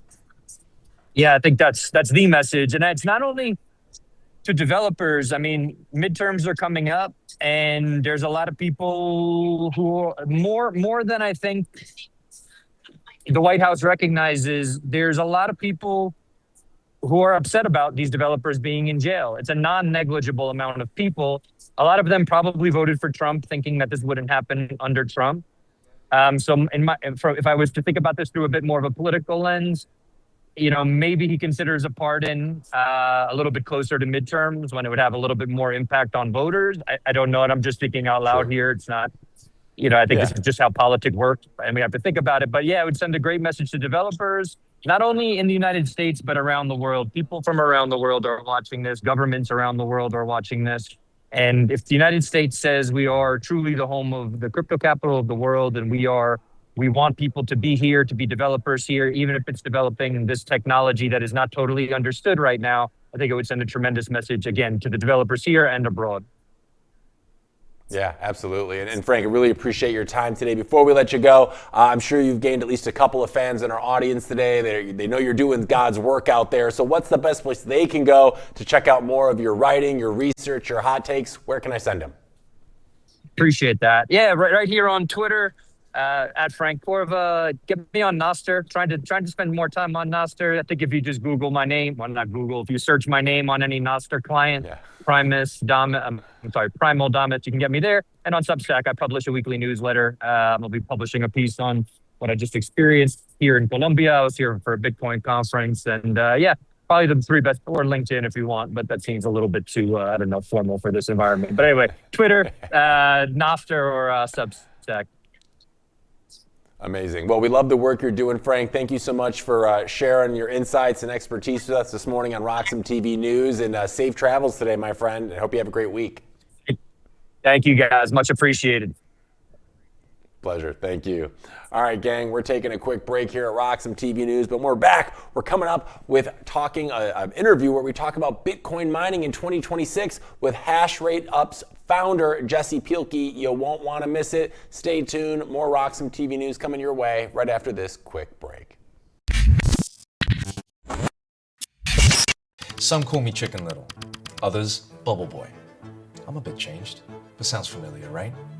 Let me tell you a hard truth. The S&P isn't rising. The dollar's falling. That's the trick. Monopoly money. It's ice melting by the second. Your savings, your salary, your time. Worth less every second. Everyone's using the wrong measuring stick. Switch the denominator.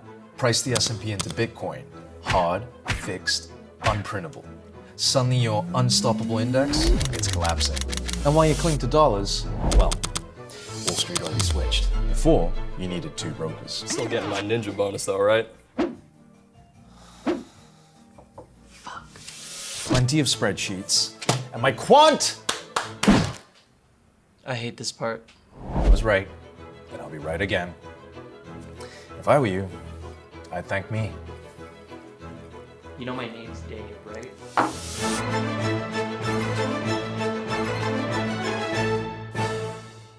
Security matters. Zappo Bank. The only way to bank your Bitcoin. Apply now at zappobank.com. Joining us now is Bitcoin mining consultant and founder of Hash Rate Up, Jesse Pielke, everybody. Jesse, welcome to the show. Thanks so much for joining us today. Happy New Year. How are you? How's it? Not too bad, man. Happy New Year. 2026, starting off well.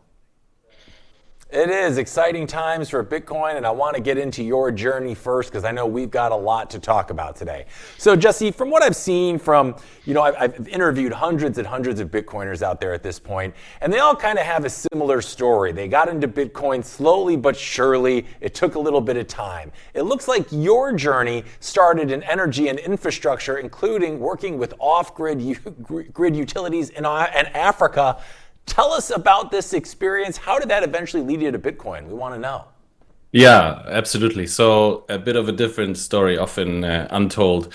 So I studied energy economics, and then I was working for a company that was selling solar power in Mali, a German company. And we always had that issue, what do we do? The people that we signed up for our electricity contracts that we were selling power to, they didn't end up really buying, and we always ended up with a lot of stranded energy, a lot of power that was unused. What do you do on a Saturday morning? Nobody's awake, batteries are fully charged in Mali, right. And you got nowhere for the power to go.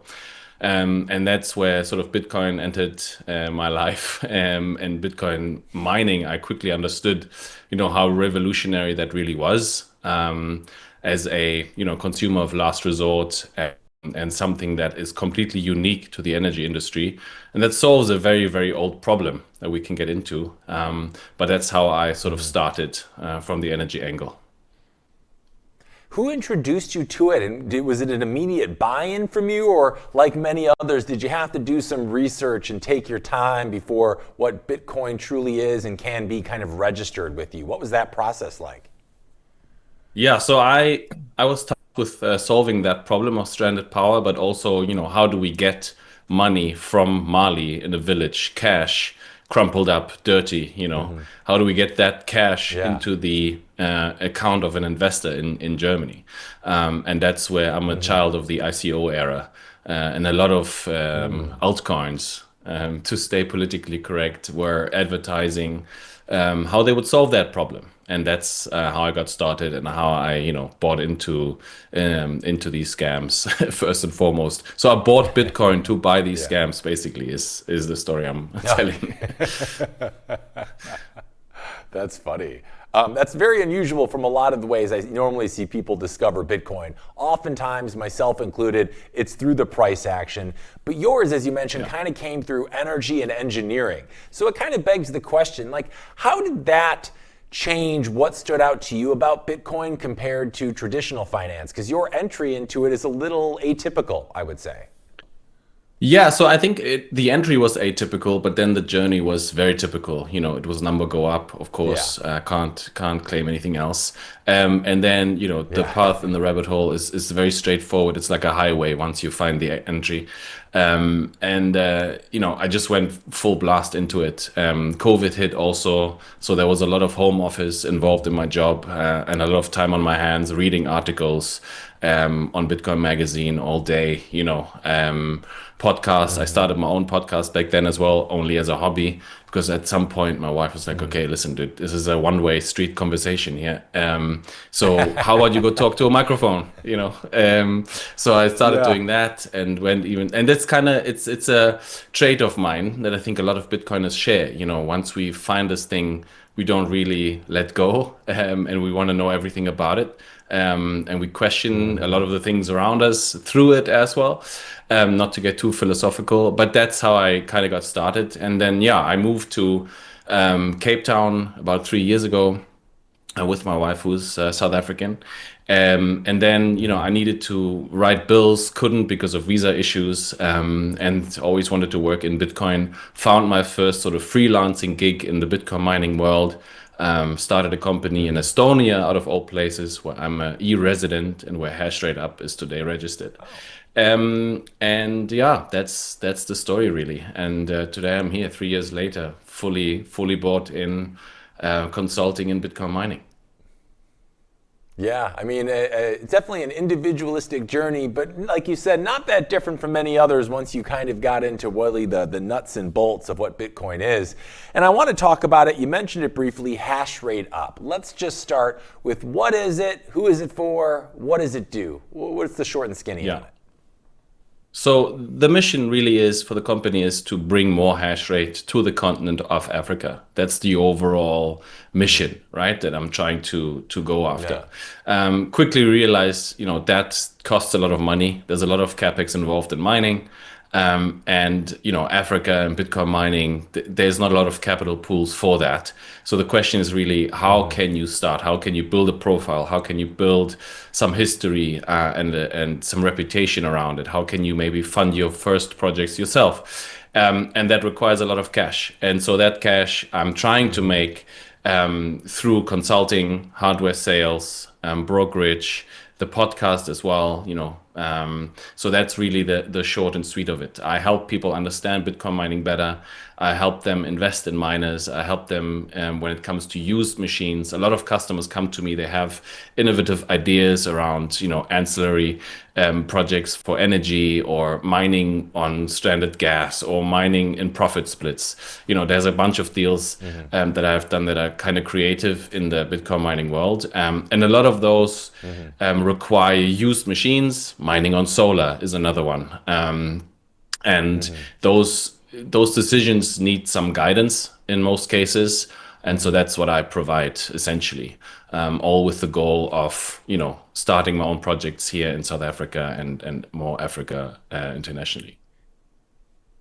Got you. So, to my understanding, so was Hash Rate Up always meant to be a company, or did this just kind of start as you kind of helping people figure out the best ways to go about mining Bitcoin in Africa? Like, what was the moment that you decided this was the lane that you wanted to take? Yeah, so I mean, at the beginning of every company, you're kind of limited by what the demand is, right? So my first gig, I remember, was just a straight out consultant gig. It was plainly speaking, people who would always ask me for advice. And then at some point I would just say to them, look, I have a company now. I need to make a living. How about we make like a retainer contract? That was the first thing.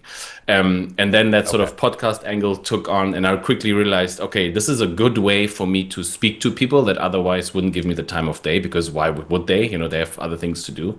Right. And today I can proudly say that my network is extremely strong. And just from my desk in South Africa, I've sort of connected to the mining world, traveled all over the globe in the last 2 years, conferences, speaking there, and talking on topics, because I kind of feel like I know what I'm talking about, and that's always a good person to have on stage, right?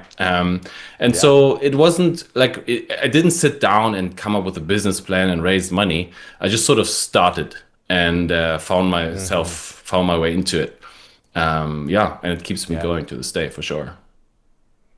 Yeah, I mean, all you can do is get started, and that's the first step, and it sounds like it's going well since you did that. And I'd be curious, people think about Africa, and, maybe this is a Westerner's kind of perspective, but I think, like, technologically, they're just not anywhere near the same place we see in other parts of the world. So it kind of begs the question, Jesse, when you were doing this early on, what was harder? Was it convincing miners that they needed help, or maybe convincing energy providers that Bitcoin mining was like a risk worth taking seriously? Like, what were some of the challenges you had early on when you were establishing Hash Rate Up?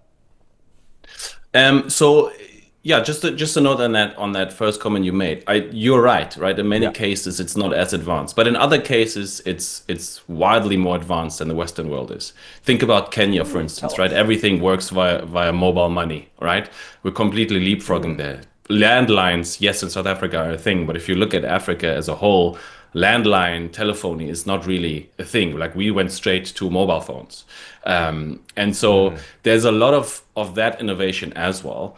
And then when it comes to mining more specifically, people like Bitcoin more specifically in South Africa, they get a lot more quicker because the currency is weaker, which is the same story for most African nations, or for all of them, right? And then the energy part of things, they also get quicker because a lot of it is more privatized.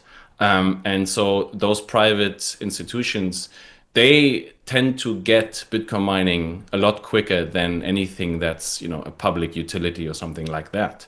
Now you couple that with the fact that, countries here don't have currencies to support widespread grid build out. And this is also why I'm so bullish on Bitcoin mining in Africa, because it's really the only way to facilitate the build out of generation, which there's plenty of, right? I mean, you think Ethiopia, you think South Africa, all of these places, they are rich in solar energy, rich in wind energy, rich in geothermal, rich in hydro in Ethiopia's case, lots of gas, lots of oil, and Bitcoin mining to me is an option for these countries to utilize that energy in a self-sovereign way and sort of leapfrog that we need to build huge grids and coal power plants everywhere, and like it's a bit more of a decentralized approach. But in general, to answer your question, like it's understanding Bitcoin first. A lot of times the discussions are difficult because as soon as you mention the word Bitcoin to people who are not as educated on the topic, you can virtually see the dollar signs in their eyes, and and then I'm telling them, look, I can really only afford to pay you 2 cents per kilowatt hour US. We're not gonna talk huge numbers here, but that discussion of you can either make zero or make something, that's really the toughest discussion to have most of the time. Yeah, I believe it. And, I'd be curious with Africa. I've heard, been talking about Bitcoin for a long time now. And one of the big things about Bitcoin people said in relation to Africa was that it provides essentially banking for a lot of unbanked people out there, because all you need is an internet connection. Have you noticed that people in Africa are maybe a little more willing to embrace Bitcoin because of things like that, not having the same type of traditional banking systems? How is like adoption working there? Are people pretty eager to be part of Bitcoin, or are you still seeing a lot of the same hesitations you've seen from people in other parts of the world? It's a mixed bag, right? A lot of the time, this is a loaded question, because a lot of the times Bitcoin is connected to scams, so people are less inclined to get into it. Sure. South Africa is a country where the digitalization of the finance sector is huge, which makes it easy for Bitcoin to sort of piggyback on it. Like South Africa today is arguably the country with the most acceptance points of Bitcoin.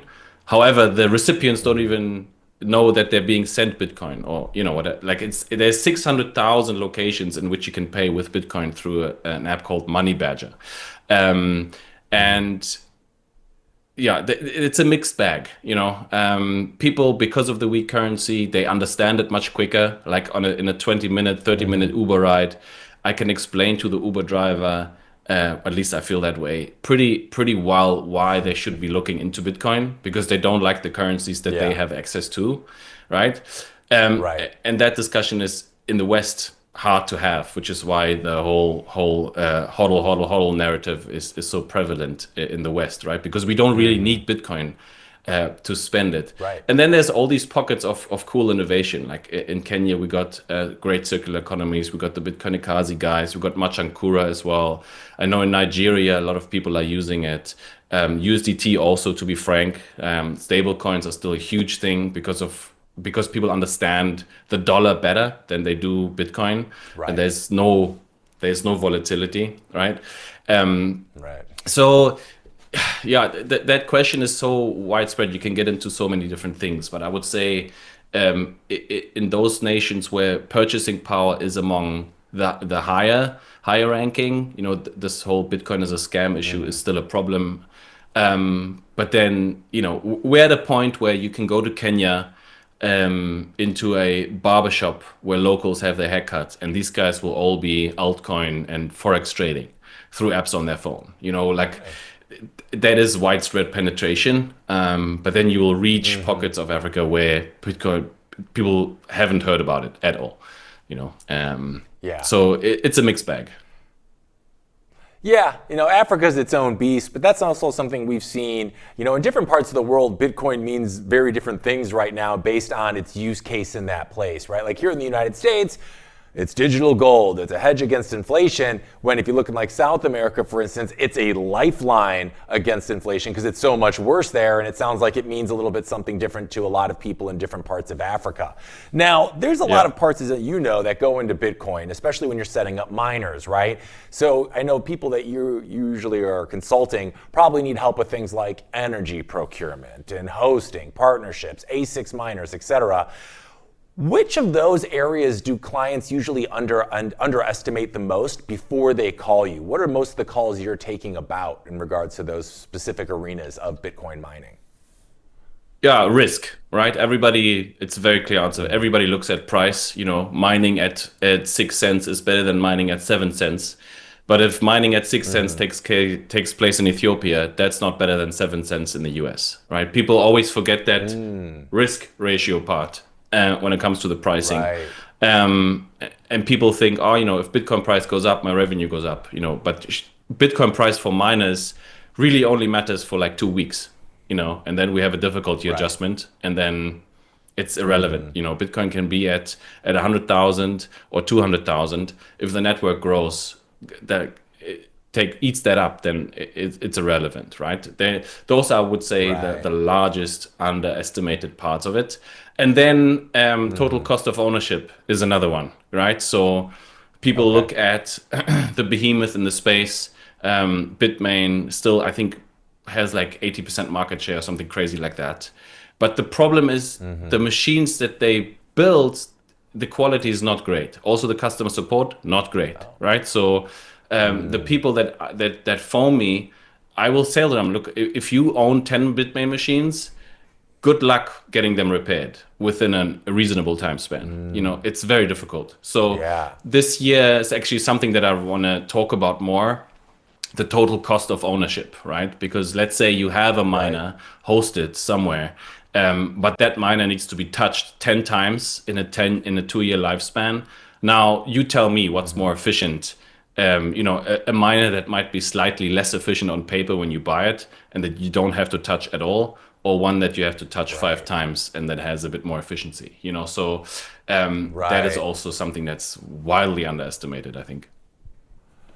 Yeah, that reminds me of, I used to have a Saab, the old Swedish car, and it was great. It ran like a dream, but I was having to get that damn thing repaired every time. And then I switched over to a Honda, which rides good, not quite the same, but I never have to take it in. So it's you got to look at the bigger picture for things like that. Now, in terms of that, I want to talk about who are your clients today? Are they generally first-time miners? Are they scaling operators? Are they energy companies trying to understand Bitcoin better? Who are you servicing the most of right now? So I've done deals through the whole range, right? It's people who want to buy one machine and need advice on what to buy and where to send it, but it's also institutions that do 40 megawatt hosting deals. It doesn't stop there, right? We have, together with HashBranch, a company in the US, we've done 13,000 machines for an institutional miner and redeployed it into a profit split, a really cool arrangements, really detailed and complicated. So it's the whole range. People who are private investors who want to do mining for the first time, or want to reorganize their fleet, who want to sell their machines. It's everything far in between. But that maybe leads me to another point to add to the previous question. What do people underestimate? The resale value, and also how CapEx intensive it is, right? Because oftentimes I have to play that game as the middleman / aggregator / consultant with the hoster that says, hey, Jesse, please bring me somebody that buys at least 100 machines, but then we're talking $500,000 worth of investment. And to the hoster, that's 100 machines. That's okay, but to the client, that's a big amount of money, which I agree it is, right? But that's often, a pivot that I have to explain to people as well, because they go in with the assumption of, hey, if I invest $10,000, which is a lot of money, then, I have certain sort of expectations, and those expectations are often not met because the hoster doesn't have the same level of anticipation, I would say. Sure. Yeah, and expectations is an interesting word, because that kind of, I think, summarizes a lot of what happened this past year in Bitcoin. We had expectations that were through the roof. I mean, we saw government tailwinds, specifically here in the United States, that we had never seen before. We had institutions jumping into the Bitcoin race, buying up everything in sight. So it begs a question here. Since 2025 was such a unique year in Bitcoin's journey, do you feel like the profile, the type of customers you have had has changed at all in the last year as a result of a lot of the changes we've seen in the space? Yeah, I would say so. I mean, it's when hash price is low, we've been sitting below $40 hash price per petahash per day since November now. And it's really pushing innovation and seeking efficiencies. Like the crowd that wants to get in quick and make money is gone. It's now the customers that I prefer dealing with, those who think long term, those who understand that, hey, if I host my machine, I'm unlikely to make my money back with a 2-year under a 2-year term, right? So I need to have longer time horizons when I make these decisions, and those are typically the customers that are easier to deal with because they think through it more, and they're typically also more mature when it comes to their investment decisions. But yeah, for sure. I mean, just to maybe stick with the expectation piece on price, I don't think most miners, when they bought their machines or made their investment, they expected Bitcoin to sit at 90 in 2026, right? I think a lot of people understood that, hey, or needed the price to be higher.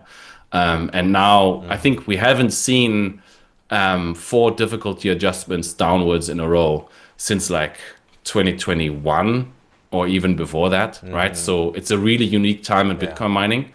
But I have to say, I really prefer this sort of sentiment in the market, because it sort of flushes out the fast money crowd that asks me for, I don't know, altcoin miners because they make more money, per kilowatt hour than Bitcoin miners might. And I'm like, okay, but think about the next 3 years. Don't think about the next 3 weeks, Right. No, that makes a lot of sense, because you're right. There are plenty of people out there that are looking for this get rich quick. They think you can just plug in a machine and print money, but we know that's not the case. I actually used to do some Bitcoin mining of my own back in like 2016, so I know that is not necessarily the case. So from your perspective though, Jesse, where do most operations actually fail when they're trying to implement their own Bitcoin mining operation? And what are you seeing from most of these operators that just aren't doing it right? What are they failing at? Treasury management is one big one.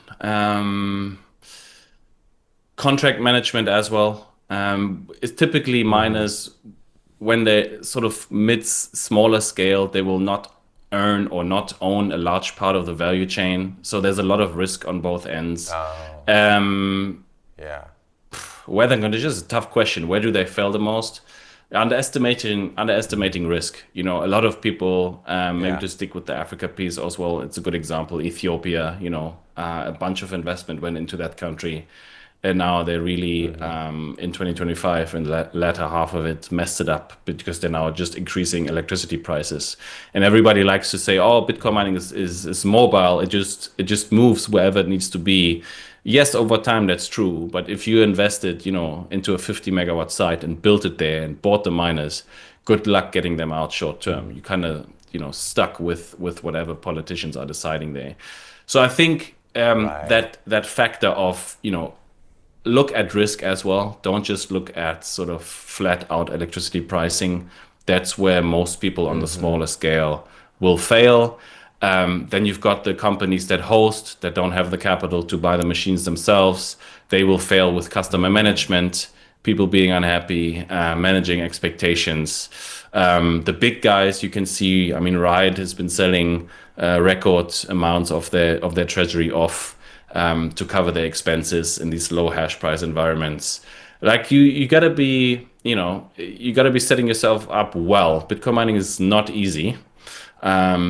It's a very tricky business to be into, and managing your risk, managing your break-even cost. That's a very tricky part that a lot of people fail to do properly. Yeah, well, thankfully they've got consultants like you now that they can depend on to help navigate those challenges. It sounds like you've worked across Europe, Africa, and now it seems pretty global. So my question for you, Jesse, is how different are the mining challenges depending on the geography in different parts of the world? What are the challenges someone might be experiencing in Africa that are fundamentally different from someone running one in Europe, for instance, other than like electricity prices, maybe? Yeah, look, the biggest thing is climate. You'll find similar climates all around the world. Extreme heat, extreme cold are obviously a problem. That's why a country like Ethiopia is so attractive, because the climate there is actually really, really great. And apart from electricity prices, it's regulation, and that sort of ties in with the risk factor that I mentioned earlier. Understanding local markets, like local energy markets, if you integrate with those, you have to understand that electricity in every country is a very basic need, and that's why energy industry is typically very, very conservative, and doesn't let a lot of innovation happen. But then you talk about the UAE as well. People are mining in the desert at 50-degree heat. So I would say it's those factors. It's regulation. Apart from electricity prices, it's regulation, and it's weather. Those are mostly the biggest ones. And if you can get weather right, and if you can mine in pockets where you really don't have to deal with much regulation, which is typically unheard of when it comes to larger setups, because if you build a 10 megawatt, 40 megawatt site, now you are a major player within the energy grid, and you need to adhere to certain rules, right? But if you mine, I don't know, on a private hydro dam in Africa somewhere that's privately owned, that's a lot more fun, because then you're not governed by the same rules. So I think going forward, we'll see a lot of that, is be in pockets where regulation is good, I really hope sort of the same game theory that works on Bitcoin works in mining as well, long term, where countries understand that, if we have proper regulation and do this well, we can really benefit from it. And if we don't, see Paraguay, see Ethiopia, then mining goes elsewhere. I'm fairly convinced, like if you look into the future 30 years, and this is a sort of interesting tidbit, like if you look at, how old is Bitcoin now? 16 years, right? And the sort of dawn and growth of renewable energy as well is similarly aged, and maybe a bit older. But that problem of, we have increasing amounts of supply in the energy systems that we cannot control. And here we have a super flexible demand source that's super power dense, works everywhere, doesn't need much infrastructure to work. Like those two problems or that solution and that problem are coming together independently over that time. And you will see countries that adopt Bitcoin mining will be able to manage the energy transition better, and they will have to paper over the issues less than those countries who don't. And I'm really hoping that we will see that in the next coming years as well, that people sort of that threat of that felt threat of we or that unknown threat of Bitcoin mining to governments and certain jurisdictions sort of goes away, and Bitcoin mining is adopted as this sort of load toaster that is ideal to get rid of energy when you have to. Yeah. And, as we've seen, through your own experiences and mine, all it is about providing people with information that they eventually can kind of gnaw on themselves. And we see that same conclusion with people happen time again. They do the research, and then Bitcoin and what it does and what it's going to do kind of becomes undeniable. So it certainly sounds like there's a lot of opportunity there for you and what you're doing in South Africa. So that's super exciting. And I'm sure over the course of our time together today, you will have at least won over a couple of our audience members that are interested about you and what you and the team at HashRateUp are doing and how they can learn more. So for anyone in our audience that is interested in learning more, what's the best place I can send them to get more info about you and HashRateUp? Yes, www.hashrate.com. I'm on LinkedIn under my name, Twitter as well. I'm starting to be more on Nostra. I'm trying to get a grips of that this year as well. But otherwise, that's the channels, man. I got a great YouTube channel, I think, as well. Talking about mining a lot. Yeah, it's youtube.com/HashRateUp. HashRateUp is a channel name. I tried to do a lot of sort of short time content, 10 minutes or so, explaining basics around Bitcoin mining, because I feel like I started my channel with expert interviews from the industry for the industry, right? But I realized a lot of my audience, they don't understand what grid balancing means, what frequency means, what is even hash rate, how does that all work? So, I'm trying to clear all of those questions up. So I started that HashRateUp Focus series as well for people to be able to follow along better. And that's where people can find me. That's amazing. I mean, that's what we need we need content that is an on-ramp for non-users to just dip their toe in those orange waters so that they can then experience what you and I and so many others have already experienced, and kind of bringing Bitcoin into their life and trying to show others why it is so important. So you're doing God's work out there, Jesse. So we really appreciate everything you're doing, and we really appreciate you taking the time to join us today on RoxomTV News. So thank you so much for your time and insights today. It's been really enlightening to learn what's going on with mining in Africa. I had no idea, but I'm super excited. We got stewards like yourself in the space leading the charge over there, and we're hoping to see some really exciting stuff from you and the HashRateUp team in this new year. I think 2026 is going to be a good one, bud. So thank you so much for stopping in with us today, and Happy New Year, and enjoy the rest of your week, my friend. It's been fun. Absolutely. Happy New Year. Thanks for having me. Yeah, thank you, Jesse. Cheers. Cheers. All right, we're taking a quick break here at RoxomTV News, but we'll be right back after this. Are you interested in effortlessly growing your Bitcoin portfolio? I sure am. And the Bitcoin credit card by Gemini earns you Bitcoin back on every purchase. You can use it like any credit card. You can buy lunch, gas, or your weekly groceries, and you'll earn up to 4% back instantly in Bitcoin or one of other 50 other cryptos straight to your account. All that with no annual fee, and right now, you can grab a $200 Bitcoin welcome bonus. It's the easiest way to start building your Bitcoin stack. Just go to Gemini.com to learn more. Well, boys and girls, that's a wrap for our Monday edition here at Roxom TV News. Thank you so much for stopping by, and if you haven't already, do the thing. Make sure to like, follow, and subscribe to Roxom TV News, and me at Hank at Roxom TV, wherever you choose to do your doom scrolling. And we will be back tomorrow at our regular time of 8 a.m. PST, and we'll be at that time through the rest of the week for more top world news and Bitcoin bedlam right here at Roxom TV News. So thank you so much for tuning in, and I will see you boys and girls tomorrow. Have a good Monday, everybody.